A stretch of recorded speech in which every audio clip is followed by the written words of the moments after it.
नमस्कार द्राक्ष बागायतदार बंधूंनो, ग्रेप मास्टर या आपल्या आवडत्या अशा युट्यूब चॅनलमध्ये आणि ग्रेप मास्टर फेसबुकमध्ये देखील आपलं खूप खूप स्वागत.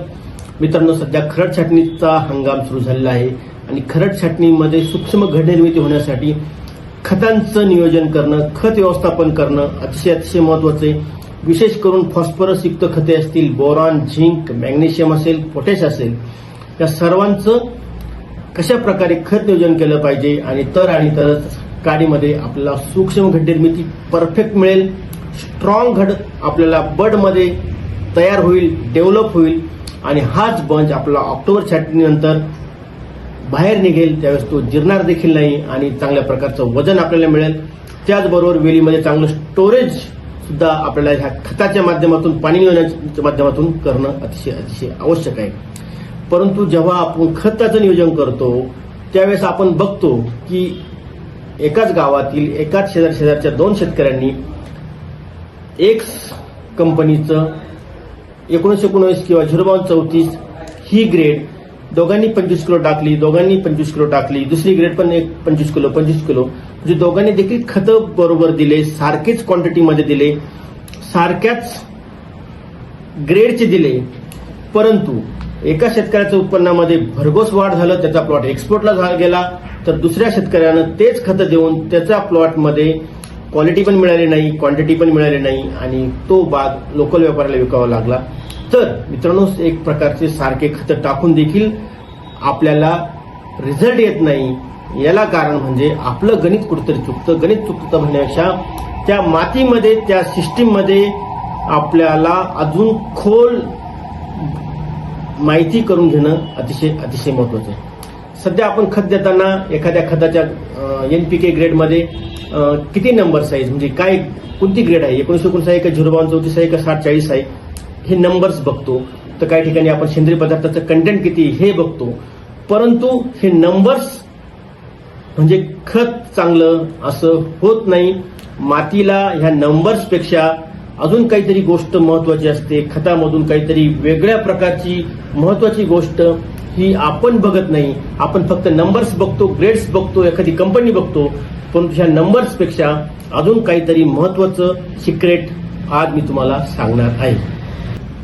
तर मित्रांनो, आपली माती ह्या खतामधल्या असलेल्या ग्रेडला रिस्पॉन्स देत नाही. तर हे खत जमिनीवर टाकल्यानंतर त्या खताचे आणि मातीचं परस्पर संबंध कसे असतात, इंटरॅक्शन काय होतात, याच्यावर त्या खताची व्हॅल्यू, त्या खताची आपल्याला ROI, रिटर्न ऑन इन्व्हेस्टमेंट, ही महत्वाची असते. उदाहरणार्थ, आपण एखादं खत टाकतो त्यावेळेस ते खत कसा रिस्पॉन्स देतं, ते जमिनीमध्ये फिक्स होतं की लगेच उपलब्ध होतं, ही गोष्ट महत्वाची. दुसरी गोष्ट म्हणजे ते हे खत टाकल्यानंतर त्या ठिकाणी असणाऱ्या सूक्ष्मजीवांची संख्येमध्ये वाढ होते की तिथे कमी होते. तिसरी गोष्ट म्हणजे हे खत टाकल्यानंतर आपला रूट झोन इम्प्रूव्ह होतो, रूट झोनची मुळं वाढायला लागतात, मुळांना अपटेक होतो, वाढायला लागतो की त्या ठिकाणी मुळं खुरटली जातात, मुळावरती स्ट्रेस येतो, हे महत्वाचं आहे. चौथी गोष्ट म्हणजे हे खत टाकल्यानंतर तुमचं पाणी नियोजन, मॉइश्चर टिकून राहतं, मॉइश्चर लॉक होतं, वॉटर होल्डिंग कॅपॅसिटी वाढते की कमी होते, हे सर्व गोष्टी आपल्याला त्या खतामध्ये आणि मातीमध्ये काय प्रतिक्रिया घडतात हे समजून घेणं अतिशय महत्वाचं आहे. आणि तरच हे खत चांगलं की हे खत वाईट, याच्यावरती आपण बोलू शकतो. आणि आता आपण रॅन्डमली खतं टाकतो, मग त्या तुमच्या मातीमध्ये कशा पद्धतीनं ते बिहेव करतात, कशा पद्धतीनं ते रिस्पॉन्स देतात, ह्या गोष्टी देखील तितक्याच महत्वाच्या आहेत. तर खत टाकणे आणि खताचा आणि मातीचं इंटरॅक्शन आणि त्याच्यामधून आपल्या पिकाला त्याची उपलब्धता आणि पिकामध्ये उत्पन्नाची वाढ, या सगळ्या गोष्टींमध्ये आपल्याला सॉइल हेल्थ ही अतिशय म्हणजेच शब्द आहे, परवलीचा शब्द आहे असं म्हटलं तर वावगं ठरणार नाही. मग सॉइल हेल्थ जेव्हा आपण म्हणतो तर सॉइल हेल्थचा विचार करताना 4 महत्वाचे मुख्य स्तंभ आहेत.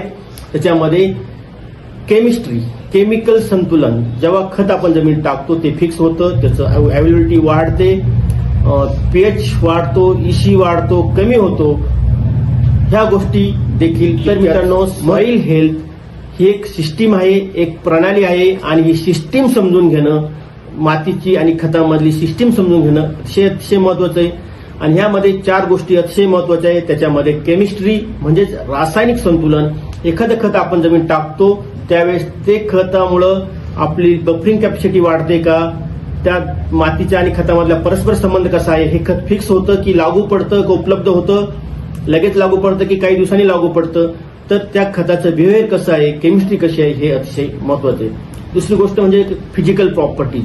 हे खत टाकल्यानंतर तुमच्या जमिनीमध्ये सॉइल पोरॉसिटी म्हणजे सच्छिद्रता वाढते का, पाणी धारण क्षमता कमी होते, वाढते, किंवा सॉइल स्ट्रक्चर. आता आपण बघितलं की अनेक ठिकाणी बागावर बाग करून आपलं सॉइल कॉम्पॅक्ट झाली, कडक जमीन झाली, तर ह्या सॉइल स्ट्रक्चरमध्ये काहीतरी इम्प्रूव्हमेंट ह्या खतामुळे होते का, तर ते खत आपल्याला चांगलं आहे, सॉइल हेल्थ चांगली आहे असं आपल्याला म्हणावं लागेल. तिसरी गोष्ट म्हणजे जैविक संतुलन. जैविक संतुलनमध्ये सूक्ष्म जीवाणू किती आहे, कशा प्रकारचे रिस्पॉन्स देतात, अन्नद्रव्यांचं सायकल म्हणजे न्यूट्रिएंटचं सायकल, नायट्रोजनचं सायकल, फॉस्फरसचं सायकल कशा पद्धतीनं ते जमिनीमध्ये पूर्ण होतं, त्यासाठी बॅक्टेरियाची रिक्वायर्ड संख्या तिथे उपलब्ध आहे नाही आहे, जमिनीत खतं फिक्स होतात, त्याचं रूपांतर होतं, त्याचं ट्रान्सफॉर्मेशन होतं आणि मग ते उपलब्ध होतात. तर हे सगळी सिस्टीम होताना त्या जमिनीमध्ये इच्छित जैविक ऑर्गॅनिक मॅटर असतील, सूक्ष्म जीवाणू असतील, याचं संतुलन असणं अतिशय अतिशय महत्वाचं आहे. चौथा जो मुद्दा आहे तो म्हणजे न्यूट्रिएंट कायनेटिक, न्यूट्रिएंटची गती. म्हणजे आपण खत टाकल्यानंतर किती वेळात ते रिस्पॉन्स देतं, फिक्स होतं, उपलब्ध होतं, स्थिर होतं, लागू पडतं, लागू पडत नाही. तर ह्या गोष्टी देखील तितक्याच महत्वाच्या आहे. म्हणजे सॉइल हेल्थ करताना किंवा आपण खतं टाकताना ह्या 4 गोष्टी अतिशय अतिशय महत्वाच्या आहेत. तर मित्रांनो, आपण बघितलं की खताची व्हॅल्यू, सॉइल हेल्थ आणि हे सर्व करताना आपल्याला सॉइल हेल्थ आणि खतं याचं एक डिझाईन, एक प्रणाली आपण तयार करणं अतिशय अतिशय महत्वाचं आहे. तर आणि तरच आपल्याला त्या खतापासून योग्य रिटर्न ऑन इन्व्हेस्टमेंट आपल्याला मिळणार आहे. आपण बघतो की बऱ्याच ठिकाणी अचानक पीएच वाढतो, क्षारता वाढते, काही ठिकाणी पिंगट फुटी बाहेर येतात, काही ठिकाणी फुटिंगची स्टंटेड वाढ होते, पानं पिंगट राहतात, पानं लहान राहतात, बंच पिंगट होतो, त्या ठिकाणी साईज मिळत नाही, वजन मिळत नाही, शुगर येत नाही, असे अनेक प्रॉब्लेम आपण अनेक ठिकाणी बघत असतो. त्याचबरोबर काही ठिकाणी पोटॅशियम, कॅल्शियम, मॅग्नेशियमचा इम्बॅलन्स होतो, त्यामुळे पोटॅशचा अपटेक होत नाही. अगदी 150 दिवस झाले तरी साखर उतरत नाही, कुठेतरी ह्या अन्यूट्रंटचा इम्बॅलन्स झालेला असतो. हे आपण लक्षात घेतलं गेलं पाहिजे. त्याचबरोबर आपण बरेच वेळेस खतं टाकतो, ते खतं फिक्स होतात, अपटेक होत नाही, जमीन कडक झाली आहे, फुटी पिंगट होतात आणि हे सगळं आपण प्लॉटमध्ये फिरताना बघत असतो. परंतु यासाठी आपल्याला एक प्रकारची soil system, soil health system कडे लक्ष देणं अतिशय गरजेचं आहे. आणि सॉइल हेल्थ सिस्टीम मध्ये लक्ष देताना आपण म्हणतो की अपटेक होत नाही, मग वेगवेगळ्या बॅक्टेरिया देणं, वेगवेगळ्या बॅक्टेरियाचं कॉन्सर्ट हे आपण देत असतो. फक्त सेंद्रिय पदार्थ वाढवा म्हणजे हे सगळे दोष दूर होतील असं आपण म्हणत असतो. हे जरी खरं असलं, म्हणजे तुम्ही शेणखत वाढवलं, हिरवळीचं पीक वाढवलं, तर नक्कीच तुम्हाला फिजिकल, केमिकल, बायोलॉजिकल प्रॉपर्टीमध्ये सुधारणा नक्कीच मिळणार आहे. पण हे फक्त वरवरचं झालं.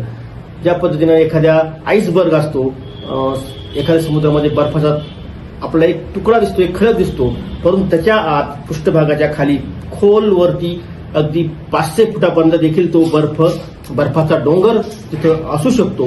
त्यामुळे त्याच पद्धतीनं फक्त सेंद्रिय पदार्थ टाकून आपण आपली फर्टिलायझर मॅनेजमेंट लगेच इम्प्रूव्ह करू शकतो असं नाहीये. हे अर्ध सत्य आहे. म्हणजेच आपल्याला सेंद्रिय पदार्थांचा मारा करून पण चालणार नाही, आपल्याला रासायनिक खतांचा पण आपल्याला योग्य असा वापर करणं अतिशय गरजेचं आहे. आणि त्यासाठी आपल्याला सॉइल हेल्थ मॅनेजमेंटसाठी एखाद्या न्यूट्रिएंट मॅनेजमेंटचं डिझाईन, प्रिसिजन आणि व्हॅलिडेशन करणं अतिशय अतिशय महत्वाचं. हे 3 शब्द मी तुम्हाला सांगतो. एखादी डिझाईन करणं म्हणजे एखाद्या जमिनीचा तुम्हाला रिझल्ट येत नसतील किंवा रिझल्ट येत असतील तरी त्या वारंवार दरवर्षी त्या प्लॉटची माती परीक्षण करून घेणं.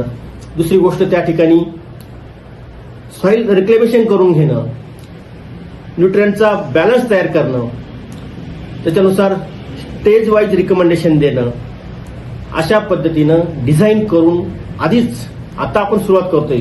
खरड छाटणी म्हणजे आपल्या द्राक्षशेतीचा पाय आहे आणि ह्याच वेळेस आपल्याला माती परीक्षण करून आपल्या जमिनीचं सॉइल रिक्लेमेशन करून आपल्याला सुरुवात करणं अतिशय अतिशय महत्वाचं आहे. दुसरी गोष्ट आहे प्रिसिजन, म्हणजे अशा प्रकारची डिझाईन करण्याचं काम ग्रेप मास्टर ॲप तर्फे ग्रेप मास्टर टीमच्या माध्यमातून आम्ही करत आहोत.